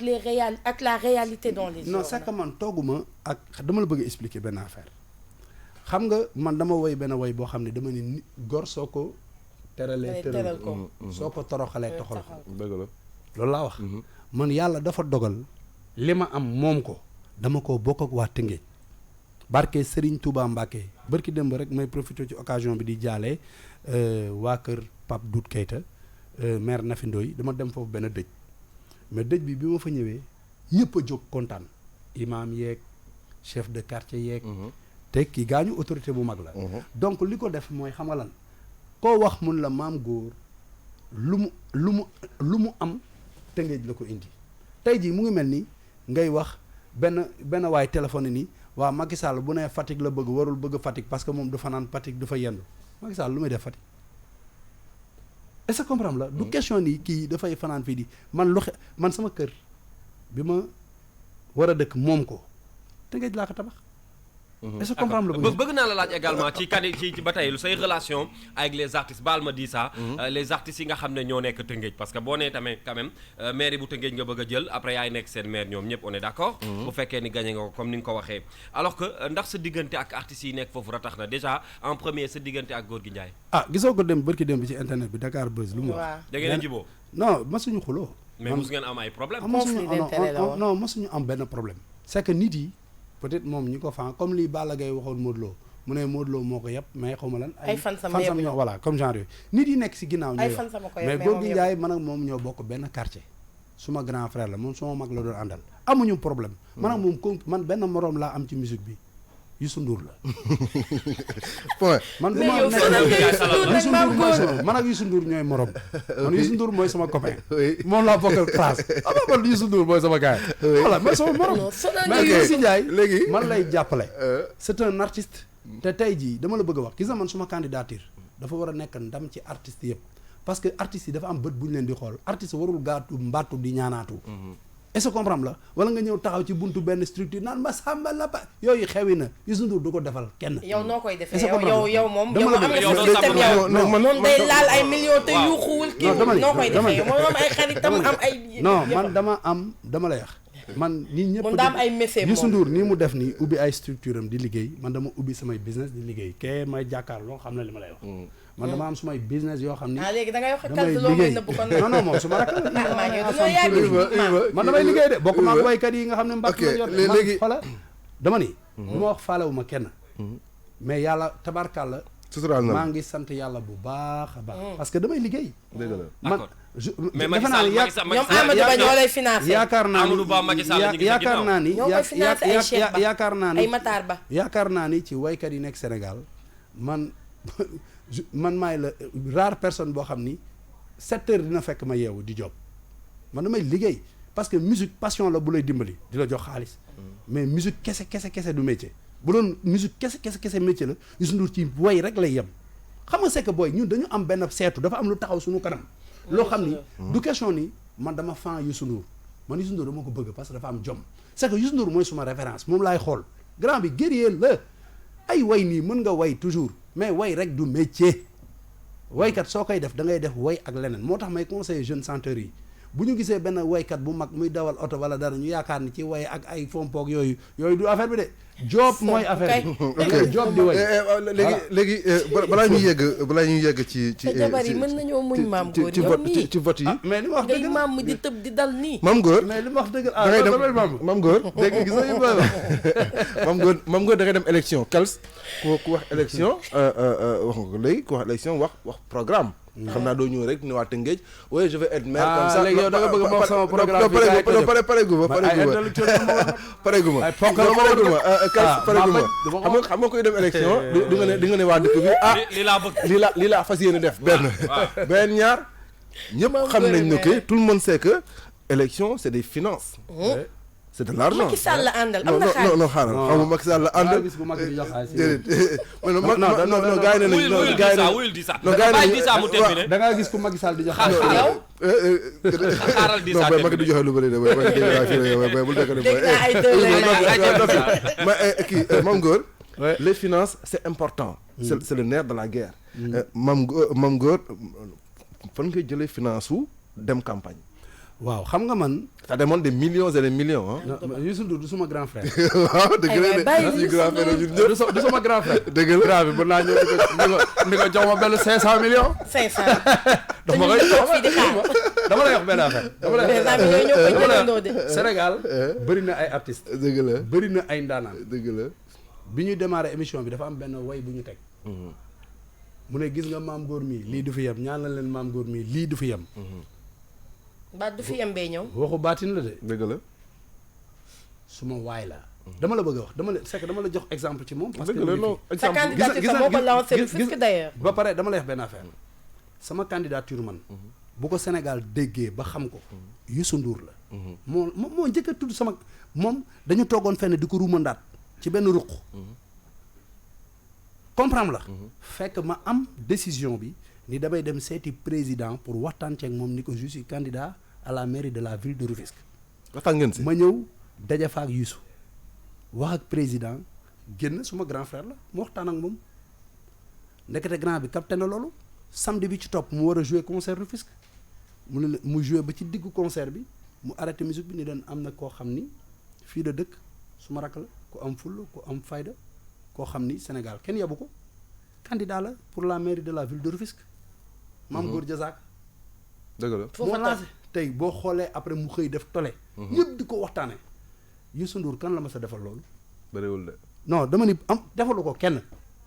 sama grand frère la ay ñoom Bouba Ndour ak ñii du ñu ay rakam de man maay rakam dëgg la c'est mon ami dëgg la loolu yàlla moo koy def waaw mais bu tey tontooguloo ci finance bi yow laay tontu xam nga xaalis bi dafa non solo yow ci yow laa nekk di la tontu moo tax dama la expliquer dama ni loolu xam nga Youssou musu ko defal nit xam nga bu demee ba annoncé ko tey jii bu ma doon def dara mun naa ñëw ni ko grand affaire bi yegg si na de looy def su ko neexee mu def non tey candidat boo fi gis même muy wut réew am na ñu nekk ci ginnaawam di ko jàppale dëgg la est-ce que comprendre la dëgg la moom mën na def loolu pour man en tant que artiste mu xam ni kii artiste bu am ambition la mu jàppale ko ñoom Amadou Ba nag lu ñuy joxe non même rek léegi nag comme Youssou Ndour noonu mun naa ci am 100 ok muy ay sénégalais ay mécènes quoi yu nekk fii biir Sénégal ak sénégalais yu nekk à l'étranger mais 10 ans na la wax ni ñoom Amadou Ba ñoo koy ngemb na la ko wax non bàyyi turu jàmbur bi yaa ngi tooñ jàmbur bi yegguñu yaa ngi tooñ non même la li ngay def nii c'est grave xam nga nit non dama lay wax mais Mame Ngor xaaral ma ñëw yow tamit mënoo ma jaxase ak sénégalais yi ni nga waxee ni noonu nga mënee dem laaj Youssou Ndour de la même manière noonu nga mënee laaj Amadou Ba noonu nga mënee laaj Matar Ba ku la wax Amadou Ba am na loolu non mais grand Amadou Ba am na xaalis ah. mais démb dégg naa Amadou ko Ba am na ci sa xaalis. benn sortie parce que man tam dama lay suivre. gis naa tamit li ngay sànni xeer. loolu man daf ma xaw a jaaxal quelque part maam non maa ngi ñëw c'est-à-dire que li ngay def ay sortie ci wax ci pro Macky yi dafa bari des fois par exemple le cas de Sori Kaba avant muy yegsi man gis naa la benn dimanche très tôt le matin nga def benn vidéo pour wax ci. benn ñeneen ñoo xam ne démb bi ma xëyee dégg naa la tamit ngay wax ak ñenn ñi nga xam ne ñi ngi jéem a song des fois Amadou Ba ma dégg nga ni liy raam ci ñag bi la jëm. ça veut dire que yow des fois da ngay jël ay position yu may xaw a jaaxal et pourtant ñooñu Macky Sall la ñuy àndal. voilà dama lay wax dara. waaw xam nga tey guerre de positionnement dafay am. xam nga tey Abdou Diouf bi mu fi nekkee dañ doon wax ni Djiboka ak Moustapha Niass dañuy lorne chaise am. Abdou Diouf fexe ba ñu jaxase kook ñooñu mu dàq leen tey ji boo xoolee ñooñu ñoo lakk daayam. Abdoulaye Wade bi mu fi nekkee ñu ne Idrissa Seck ak Macky Sall mii dañuy lorne chaise am fexe ba jaxase leen mu dàq leen ñu tas partem mu dem daanu. Macky Sall tey mu nekk au pouvoir ñu commencé naan Aly Ngouille Ndiaye ak nu tudd Amadou Ba Matar Cissé ak Matar Cissé ak ñooñu léegi nag ki ñu ci gën a sonal mooy Amadou Ba ma gis ni boo xoolee période bi yëpp gars yi dañ koy attaqué te ma gis ni tey ji Macky Sall moom laa faral man su ma gisee mu am élément bu baax mu ngi mel ni équipe bu football nga gis joueur bu ay gars yi di ko critiquer mais da ngay wax entraîneur bi ni ko kii ñii dañ la bëgg a yàqal kii bu ko génne loolu la moo tax man comme Macky mais loolu du lu bees non mais non d'accord du lu bees loolu ambition boobu ñu prêter Amadou Ba du lu bees waaw di ça d'accord xam nga man lan laa d'accord Macky Sall dañ koy door a fal mu falu benn 5 ans bi juste d'accord bi ñu faloog léegi chaise bâche yi ñu takkoon tekkee guñ ko bâche yi ñu takkoon pour mu prêter serment am sax tekkee guñ ko waaw est-ce que comprendre la waa léegi ay nit pour affaire positionnement ñu bëgg a jël ay nit di leen jaxaseeg président naan kaa ñii sa chaise lañ bëgg sa li ma ni président dama bëgg nga yeewu ci la gars yi di wax bu fekkee élément bu baax boo am ñu jaxasala ak moom nga dàq ko da ngay dem ba ay naba ngay dese léegi nag boo desee ay naba da ngay neex ak gor parce que naba yi deetuñ kii mais boo yoree ay personnalité yu mel ni Amadou Ba ñu mel ni ñoom Aly Ngouille Ndiaye ñu mel ni ñoom Matar Ba ay ponkal yoo xam ne ay jàngkat lañ c'est des intellectuels xam nga ñooñu nice Matar Ba dama xool maanaam Matar Ba nag suma copain la Amadou Ba xam nga Amadou Ba musuloo ko dégg interview sax pour nga gis ko mu def ko liggéey rek lay def kenn musu ko gis mu taxaw ni lii laa bëgg wala lee laa bëgg tey législative yi bi mu ñëwee dañ ni Dakar Macky Sall da koy perte ñu jox ko mu gagné ñu dem élection présidentielle ñu ne Ndakaaru dañ koy perte mu ñëw Ndakaaru gagné ko mais kooku buñ ko félicité wul waruñu ko xas foofu laay waxee waxuma parce que Amadou Ba joxuma téeméer léegi benn mais loolu du yoon question bu ndaw tey tamit beneen gain bu mel ni Matar Ba tey il est aimé par l'opposition ak tey jii c'est le seul ministre boo xam ne tey jii su ko neexee mu jógee place de l'Indépendance dox ba Nord Foire kenn du ko saaga ndey parce que du wax lu ñaaw du def lu ñaaw te c'est un battant léegi nag genre yu mel noonu bu leen Macky amee ay Matar Ba ay Amadou Ba ñooñu da nga leen war a téye ak sa junniy loxo képp ku ñëw di wax ak yow sax bala nga koy ton sax da nga koy ngàdd ba pare door ko ton mais loolu est-ce que mënoo di ko yóbbu directement message boobu ci Macky Sall mais non ci biti nga koy waxee mais c'est que boo ko waxee si biti dama la bëgg a wax xam nga Sénégal dafa nekk dëkk boo xam ne dafa am nit ñi dañoo am xam-xam tey jii li tax ma ñëw toog fii dama toog ak jigéen boo xam ni yenn saa yi sax mu pëtëxal ay affaire mais am na xam-xam tey jii di saa noonu kenn ku nekk am nga analyse booy def tey su ko maam góor waxee tey jii presse bi relaté ko Macky Sall peut-être man mënuma chaque jour du jour ma jot ci moom mais su ma ko jaaralee ci à travers la presse yor na portable am day xool Facebook day xool li xew si dëkk bi dina lire dina gis dina xam ni Amadou Ba mii kat gaa yi may jéem a jaxaseeg moom mais boroom xam-xam la bu fekkee nag élément bu baax boo am ñi teeñ yeeg matt yeeg ñu soxor ñeeg iñaan fexe ba yàqal la kooku dàqal la ko parce que gars yi lay xeex dama lay wax dafa am ñoo xam ne dañuy ànd ak yow ba pare di lorgner chaise bi nga toog mais dañuy xool képp koo xam ne élément bu baax la ñu jëm la mais est-ce que coow yooyu est-ce que coow yu mel noonu maam góor mën na ñàkk ci APR sachant que di ça APR dafa judd rek ñëw au pouvoir donc ñoom bi ñuy ñëw au pouvoir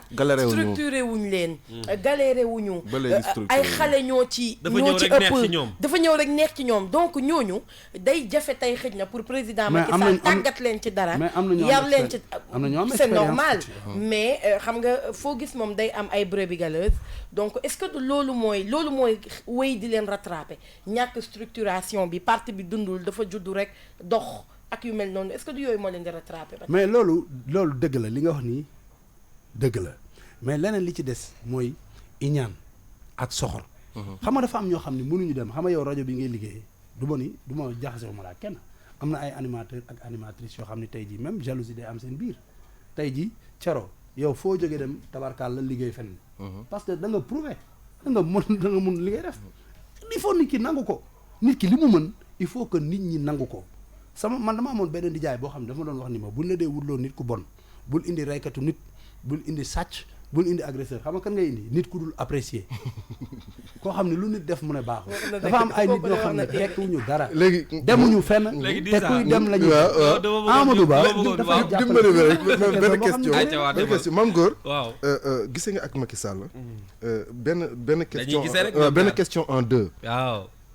waxtaan nga ak moom ci sa candidature waaw daf lay jàppale wala du la jàppale benn na avant ñuy dem moom ñaar lan moo tere yow nga sey ci biir APR. ndax mu gën a yomb non man bokkuma APR. ok léegi man bokkuma APR jàppale bi. man xam nga man. lu mu wax bi ngeen waxee loolu ba pare. waaw léegi dama lay wax man leader laa gaynde man Macky laay jàppale. ok mais bokkuma APR. c'est clair dama créé sama mouvement bu tudd Déclic. Tëngéej na leer. pour Rufisque. bu bees bu baax. xam nga la wax bi ma amee pour nekk candidat.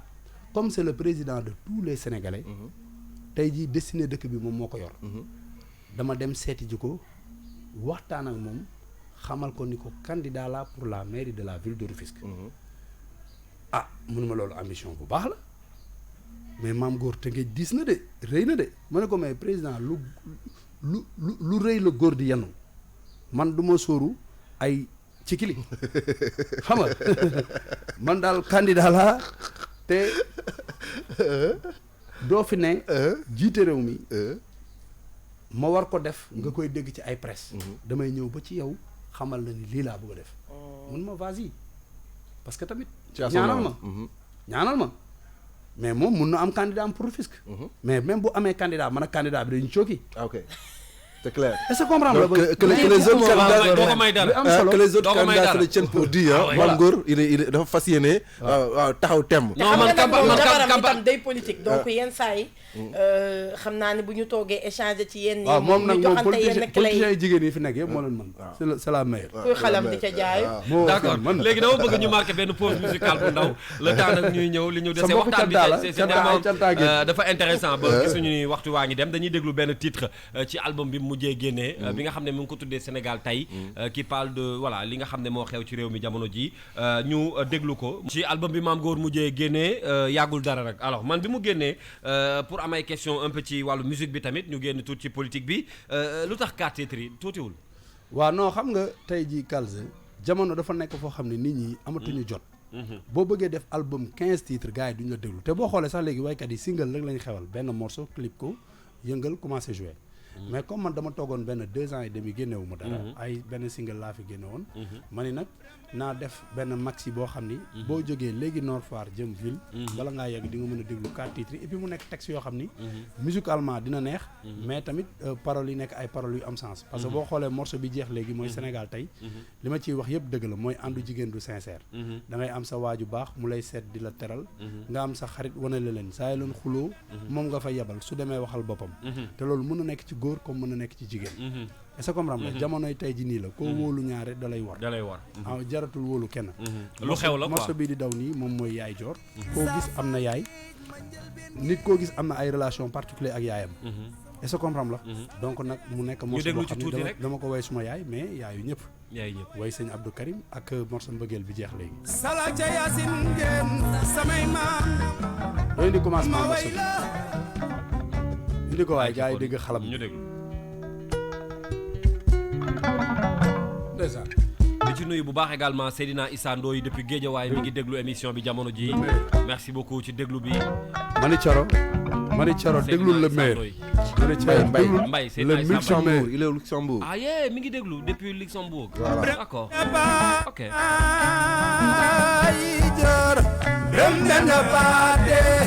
Kumba isa ko mai sam mi jam bari ko waaw ana waa mbeeraay bi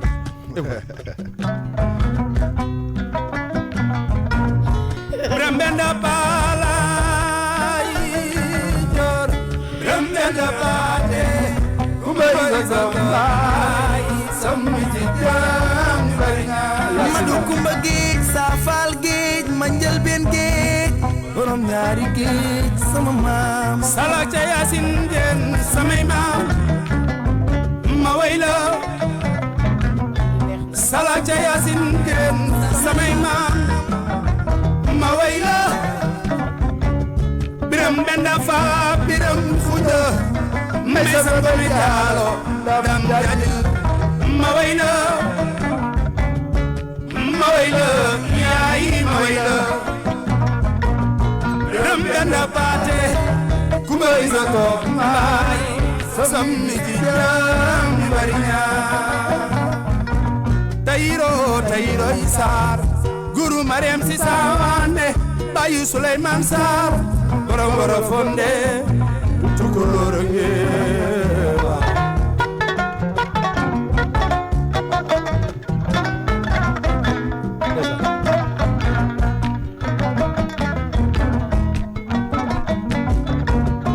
yaay jorngone dom juñu dube mamam dal julub lener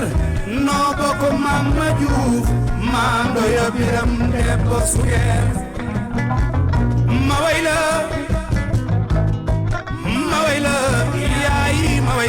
yayi ndeya sin jaat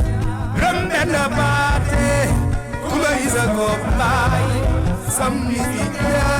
acca mi ngi ci ànd ak Talla Diazaka di doomam ci titre boobu moom aussi mu bokk ci révélation yi nekk ci xale yi nga xam ne am nañu yaakaar lool ci ñoom ci musique sénégalaise donc Seydina Issa Mbaye ñu ngi koy nuyu bu baax a baax qui est à l'écoute actuellement di saa di ñu dégloo ci Facebook bi su ma juumul mais Kalsa xam nga moo ma jaaxal waaw mais animateurs yi nekk ci yeneen rajo yëpp fu mu toll nii ñu ngi may yónnee ay message yow la ñuy déglu fu mu toll mais samay xarit mais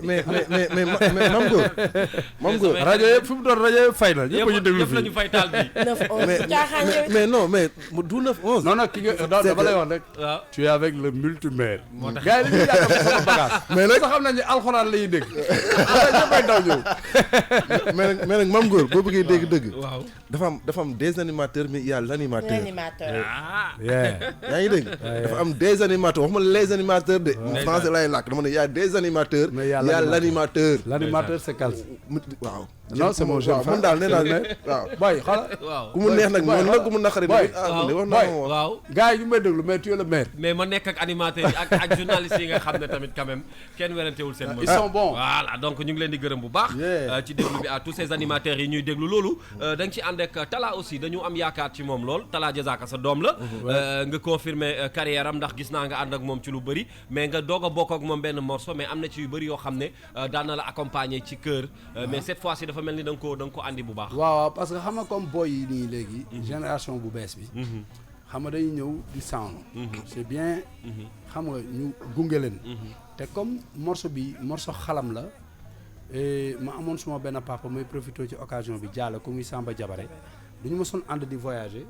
man ak moom mu ma dañu woon yow voix bi nga am il faut nga way ak xalam donc nag bi may way morceau bi yàlla dogal ci biir ma nekk studio ci la laaxu donc comme boy yi ñu ngi door a jóg il faut que ñu fexe ba nga xam ni tradition bi ñu am duñ ko fàtte parce que boo xoolee léegi booy dañ jël afrobeat trop afrobeat musique bu nice la tout mais moomuñu ko ñun xalam lañ moom ak ñun xalam lañ moom ak kora xam nga ak balafon ak yooyu donc nag il faut que yooyu xam nga yi ñu sunu mag ñu baax ñi bàyyil ñu bañ ko bàyyi mu nax saay moo tax bi may def morceau bi ma woo ci boy bi mu way ci te bi mu ci wayee xam nga il a pris goût parce que nee na affaire bi neex na ko xam nga affaire xalam mësul woon xalaat ni sax moom da ci way xam nga booy génération bees bi yëpp dañuy ñëw musique moderne. te booy bi dafa mën a way nag. voilà il chante très bien. mais il faut que ñu jël ko fii Kalsa moom dafa jàng. moom nag moom dama ko dugal école mu bàyyi école ma dugal ko métier mu ne bëggul métier. xam nga di way di ma ko nëbbëg yooyu quoi bi ma demee ba xam ne bëgg na musique affaire yi ma dugal ko mu dem def école dafa jàng musique d'accord Thioro li ñu desee ci waxtu daanaka bareetul peut-être une dernière question wala loo ciy dolli rek ci waxtaan bi gërëm Mame Gor xam nga nag Kals moom c'est tout le temps un plaisir partager ak moom ay plateau wala ay studio parce que ay mbiram amul torop détour donc moom du daw question yi même bu fekkee ni yenn saa yi mu ruubee mais du temps yi commencé naa daw waa parce que li mu nekk politicien waa léegi politicien la xam nga mais quand même c'est tout le temps un plaisir partager ko ak moom parce que moom comme je dis tout le temps même bu dul média ak leneen c'est une personne boo xamante ni sama diggante ak moom respect daf ci am te on partage pas mal de choses ni mu ko waxee bëri na ay points yoo xamante ne heure bu ñu fa doxee dañuy daje parce que xëj na yenn saa yi dañuy daje ci yenn ci ay ngëm-ngëm ak ay gis-gis donc mi ngi noonu soxnaam yi ñoom ñaar ñëpp ku ci nekk sama wóllëre bopp Fatima une sœur qui est très gentille Fat Thiam moom itamit ñu bokk lu kawe li yëpp parce que pour man mbokku taalibe moo gën a fort bépp mbokk donc Mame Gor sama waay la donc gërëm nañ ko bu baax moom saa su ne dañuy am mbégte bokk ak moom man de Kals boo bëggee dégg dëgg man damay pour moi c'est un exemple parce que gis nga góor sama baay dafa daan wax bu noppee am fit nga woddu ci waa ji am na fit te góor day am fit jigéen ñi sax léegi dañoo am fit yaa ngi dégg nga naan wodd et moi j'estime ça chez un homme parce que man nu ma jàpp ne man ko am fit laa comprendre nga dafa am fit dafa am fulla dafa am fayda c'est pas évident de s'imposer comme ça dans la musique sénégalaise dans la musique africaine en général c'est pas du tout facile je te le dis pas pour te beaux yeux comme ça grand man baaxewu ma noonu man campagne bi laay xaar ci réew mi yaa ngi dégg baax mu la wax campagne et je pense que c'est important il faut donner c'est l'exemple qu'il faut donner aux jeunes générations wan leen ne que mbir mi nekkatul tàllal loxo un artiste non da ngay liggéey am fulla am fayda def dara sa bopp d'abord. mais dafa mel ni yow gars yi confirmé nañ la may ñu doon joxe démb. waaw ñëw na ASC kii bi. dafa mel ni gars yi ci vidéo yónnee nañ la affaire. kër ga yónnee nañ la photo yi. am nañu yónnee nañ la photo yi. kon yow yaa ngi ci déjà. am na lu ñu sa waay dañu toog ci rajo bi may wax may ma doon distribué démb. waaw am ku ni ko paj. référence actu photo yi yeeg yooyu yëpp yónnee ko may référence actu jox na ma ko. dafa mel ni nga commencé campagne bi. mën naa tàggatoo mën naa dem référence actu jox na ma ko Mame Gor distribue des lots de maillots aux ASC de Teungueth. Le candidat à la mairie de Rufisque a procédé ce week-end à la distribution des lots de maillots aux ASC JAD Jàppo Ndar bu Ndaw Guy Salam et cetera. mais loolu defoon nga ko ci élèves yi aussi ak étudiants yi lu mel nii. waaw defoon naa ko defoon naa daaw ay bourse voilà affaire yi quoi et puis ren sax dinañ def ay bourses parce que xam nga man Kals yàlla daf ma dimbali tabarkalla laa wax je touche du bois yàlla may na ma relation te samay relation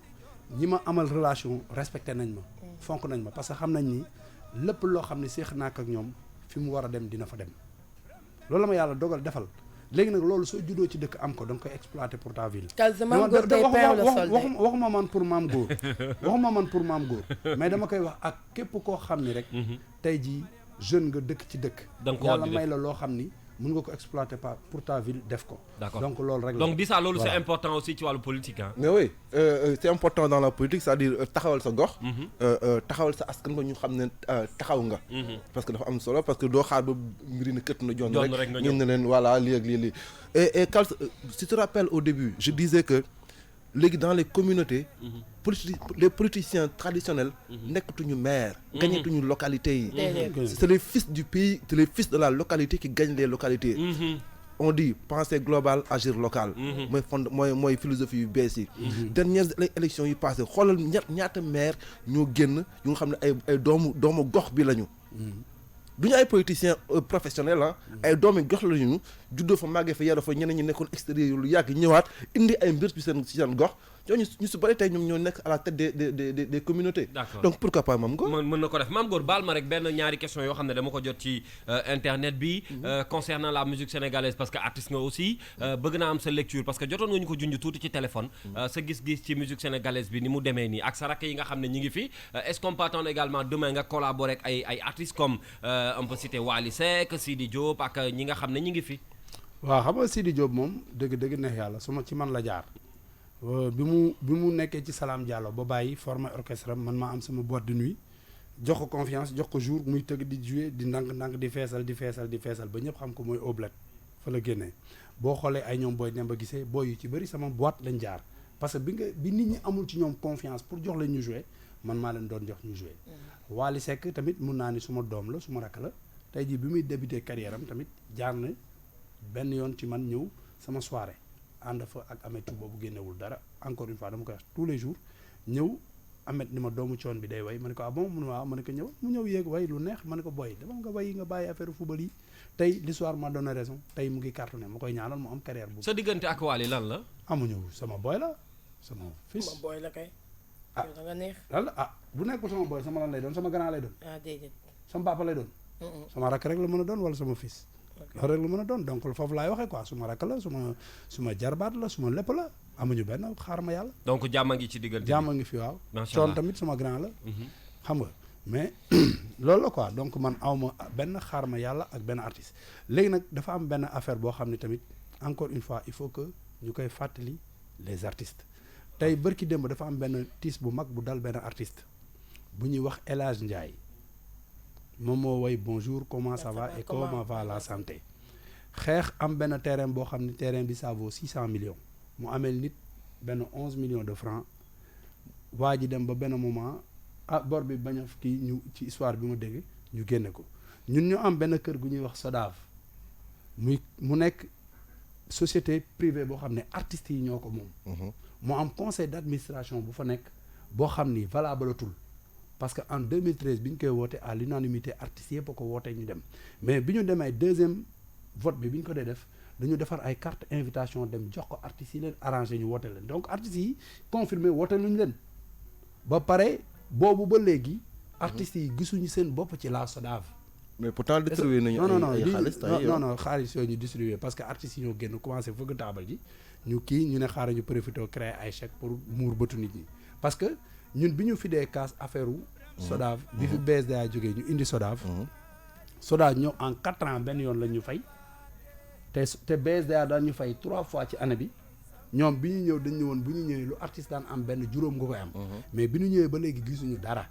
donc bi artistes yi defee benn collectif boo xam ne suñu collectif bi pour xeex loolu ci lañ dem ba coow li bari ci rajo yeeg yëpp ba defoon nañ fi benn émission après ci la ñu gars yi invité ministre bi invité bureau mais bureau bi keroog bi ñu fa demee dafa dem ba xeex nar fa am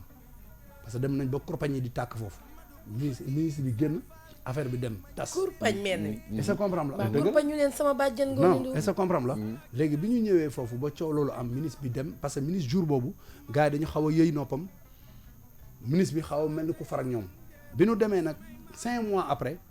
le ministre a rendu compte que ni artistes yi ñoo nekk ci dëgg parce que ministre bi dafa dem foofu visite de courtoisie. c'est que sooy wax artistes yi daf may jaaxal parce que du artistes yëpp ànd ak yéen. non artistes yi dama lay wax artistes yëpp ànd ak ñun ñi nga à l'unanimité ay ñaari artistes nga gis ñu génn wax ni lii te ñooñu dañ leen boot xam nga ku ñu boot moom ki la boot lu ko neex rek ngay wax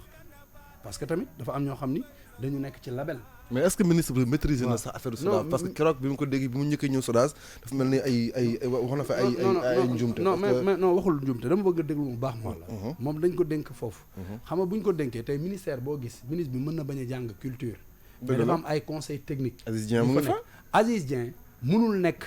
premier conseil technique du ministre ba pare am poids biir SODAV c'est pas normal. ok dafa am biir c'est poids pas normal. Aziz Dieng bokk na ci ñi taxawal SODAV. waaw moo ko taxawal même bu ko taxawalee tey na démissionné ci ministère bi ñëw gérer SODAV mais mënoo nekk fii nekk fee. léegi lan ngeen di reprocher SODAV concrètement li ñuy reprocher SODAV mooy tey El Hadj Ndiaye ngi nii. xam nga ministre dafa dem foofu ni la ñaata ngeen collecté ci 2 ans yi ñu ne ils ont collecté 1,824 millions. mun la ñaata ngeen séddale artistes yi ñu ne 900 millions. donc ñoom dañoo séddoog ñun li ñuy collecté ñu laaj leen yeneen 900 millions yi ngeen dese lan ngeen ci def ñu ne ñoom dañ ci fay.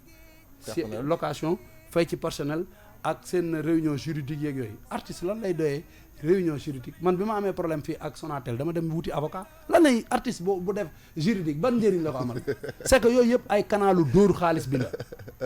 société de collecte mënul am 70%. dëgg la soyons logique. d'accord pourcentage bi ñuy jël ci artistes yi dafa bari. encore une fois donc nag. ñun li ñuy lancer message sénégalais yëpp di ko lancer le président de la république mooy conseil d'administration SODAV baaxul. d'accord daanaka débordé nañ 30 minutes de plus. ndax waxtaan bi moo ko waral. ñi ngi lay gërëm bu baax Mame Goor ci disponibilité bi tey depuis 9h ba tey ñi ngi àndoon ak yow ci waxtaan wi am na solo jëlee nañ ci lu bëri. lan mooy sa kàddu bu mujj. sama kàddu bu mujj mooy di remercier waa King FM. franchement rajo la boo xam ni jàpp naa ni rajo bu nit ñi di déglu parce que sama téléphone man ak Coro ñoo toog nii sànq ba tey gis na façon kilifa bu nekk yónnee na ma message fii donc ça veut dire que ni rajo bi gars nga ne casque yi neex na xam nga ma ne casque yi leer na ute ngeen rajo yi nga xam da ngay dem ak casque bi di la maas wala mu lay jam ci nopp yi moom nice kontaan nañu et puis di ñi nga xam ni tey ji jëloon nañ seen temps déglu ñu tamit xam nga ñoo ngi leen di remercier xam nga di ñaan nag sénégalais yi ñu jënd album bi déglu ko bu baax samedi bi ñëw incha allah maa ngi joué fii Ubuntu virage maa ngi fa damay ñëw. da ngay reer kër ga ba pare soirée bi waa King FM laa ko tuddee dama bëgg ñëpp ñëw franchement je suis très content émission bi neex na merci beaucoup am na kii quoi nu mu tudd utile ak agréable relax na am na caf waaw émission bu nice la quoi dëgg neex yàlla léegi nag képp koo xam ni fii da nga dégg loo xam ni peut-être daf la offensé jubluñu ci loolu ñun dañu nekk ay nit yoo xam ni duñu bëgg rek bu ñu nekkee fenn mu leer dëgg la mais ñëwuñu fii pour xuloo kenn wala pour ku dégg lu la déranger xamal ni jubluñu ci woon loolu liñ ci jublu mooy mu baax di remercier ñëpp di remercier jekk mu sóor maa ngi koy nuyu sama xarit Ndeye Mati mooy coordonnatrice 9-11 nag Daouda Mina Daouda Mina ngi ci suuf Daouda Gueye waaw voilà di nuyu ñëpp quoi Yacine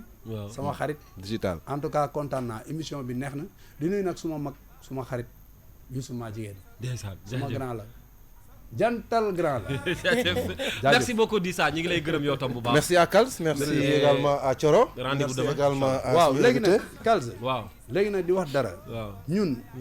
kaas bi ñuy kaas pour la SODAV waaw ciblé wuñu nit dëgg la waxuñu pour kenn yaakaar ni yow personnellement dañ lay attaqué d'accord structure bi ni muy doxee la ngeen di ñaaw la ñuy ñaawlu d'accord mais du ay affaire non wala dañ contre kii Ngoné mi fa nekk c'est ma sœur j'ai rien contre elle d'accord mais structure bi ni muy doxee ngeen di ñaawlu moom la ñuy ñaawlu jërëjëf Mame Goor merci beaucoup merci Dissa rendez-vous tout à l'heure ak la rédaction bi midi lay doon jërëjëf Thioro Mbane Ndiaye ñu tënk xibaar yi nag léegi il est 11h30 minutes Pape Ma Diakhaté moom moo koy tënk bu ko defee ñu bàyyi leen ngeen wéy ak programme bu rajo King FM tout de suite vous aurez une sélection musicale bu leen di gunge ba midi nag ñu ànd ak yéen ci Midi Culture